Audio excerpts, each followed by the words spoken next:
Je vous emmène aujourd'hui au château de Josselin en Bretagne. Regardez cette forteresse qui semble imprenable sur un piton rocheux qui domine la vallée de l'Oust. C'est en 1008 qu'un premier château en bois a été construit par Guéthénoc, qui était un cadet de la maison de Bretagne. Ici se croisent deux voies romaines, un piton rocheux idéal pour se défendre. Son fils Goscellinus, qui a donné Josselin, décide de construire un château en pierre. Puis, entre les Bretons, la Bretagne et la France, la vie est bien difficile. En 1170, le vicomte de Rohan a pris position pour le duc de Bretagne et Henri II Plantagenet vient lui-même démolir la forteresse. Mais pas longtemps, il démolit pas tout et en 1173, Eudon de Borouette reconstruit la forteresse. Allié au roi de France, à lui succèdent les Lusignan, les d'Alençon, puis en 370, Olivier de Clisson.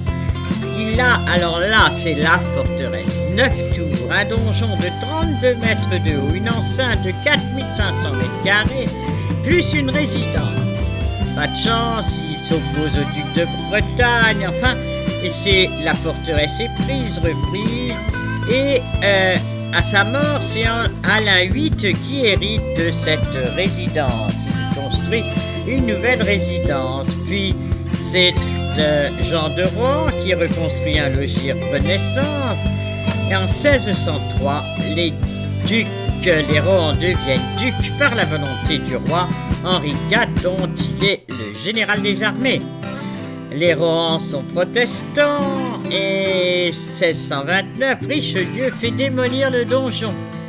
Décidément, pas de chance.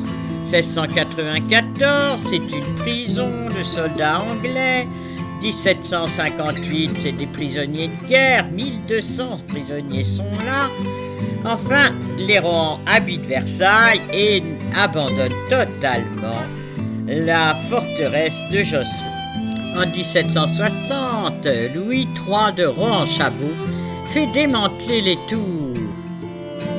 Depuis le départ du duc de Rohan, chef de nom et d'armes, parti en Suisse car protestant chassé par Louis XIV, sa sœur Marguerite de Rohan a épousé Henri Chabot. 60 ans de procès, ce qui a fait écrire à Saint-Simon ses plus belles pages sur les procès et les cours d'appel de Paris et des Paris. Puis en 1776, c'est la duchesse de Rohan qui décide d'installer une filature de coton dans la forteresse pour aider les pauvres gens. La Révolution arrive, c'est un dépôt de grains, une prison. 1799, c'est rendu à la famille Rohan-Chabot. Mais cette fois-ci, le toit est effondré et est dans un très triste état. C'est en 1835 que le duc Charles de Rohan-Chabot fait les travaux. C'est le 10e duc de Rohan. C'est le style Viollet-le-Duc, troubadour, néo-gothique. Entrons à l'intérieur pour voir tout cela. Ici, la grande salle à manger avec ces magnifiques plafonds à caissons, la cheminée aux armes d'Alain, vous voyez, c'est les armes Chabot, Rohan-Chabot, au plafond, les hermines bretonnes, voilà. Le portrait d'un illustre membre de la famille dont la devise était « Roi ne puis, prince ne daigne, Rohan suit ». Un autre tableau, un ravissant dessin, mais je ne sais pas trop qui c'est. Voilà une autre pièce, une autre grande salle des gardes, et là Louis XV. Cela a été offert par le roi lui-même au duc de Rohan de l'époque.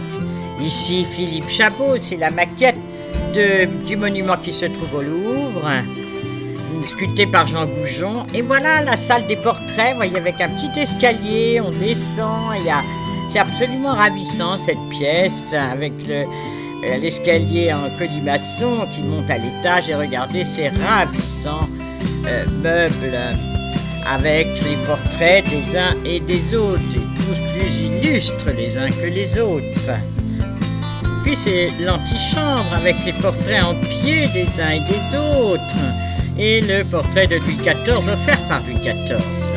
Sur la cheminée, la devise de Rohan A+. Voilà le tableau de Philippe Chapeau, l'amiral de France sous François Ier, qui conquit le Canada, qui est en voyage à Cartier au Canada. Un petit salon situé dans une tour, tout y est arrondi, avec ce ravissant pastel. Voilà Olivier Clisson à cheval, c'est magnifique. Dans la grande salle à manger, avec le couvert mis, la vaisselle superbe, Alain d'Alain du duc Alain de Rohan, H. Hermine sa femme, les 3 Chapeaux à droite et à gauche les armes Rohan. Voilà les 3 Chapeaux. Comme c'est ma famille, je ne suis pas perdu. Nous voilà dans la salle à manger, avec le grand couvert qui est posé là, rien ne manque, les chandeliers superbes en argent, le vaisselier derrière, et au plafond, les armes des Chapeaux, une fois encore. Herminie, la voilà, elle a décoré cette pièce avec la porcelaine ici de Quimper. Et voilà ses armes en chapeau Verteillac. J'ai mis leur portrait, la voilà. Les voilà tous les deux, Hermine à gauche et Alain, duc de Rohan, à droite. Ils portent dans leurs bras, chacun leur tour, le prince Achille Murat, leur petit-fils, qui est aussi mon beau-père. Nous allons maintenant dans d'autres salons regarder les 4 frères. Là, c'est un pastel absolument ravissant. Le meuble hollandais en marqueterie. Cette maison est très accueillante parce que vraiment on voit que la famille ducale y habite. Sauf l'été quand il y a des visites, mais sinon on sent que c'est très intime. Il y a tous leurs objets, les portraits des uns et des autres, mais aussi les photos de leur famille. Vous voyez les fauteuils confortables, il y a même le verre d'apéritif préparé sur la table, les bouquets, enfin vraiment on se sent chez soi. Dans l'antichambre, le buste du duc Alain de Rohan par Rodin, 1911. Comme j'ai des photos de ce fameux Alain, qui est le grand-père de mon mari, et qui se nomme Alain à cause de lui.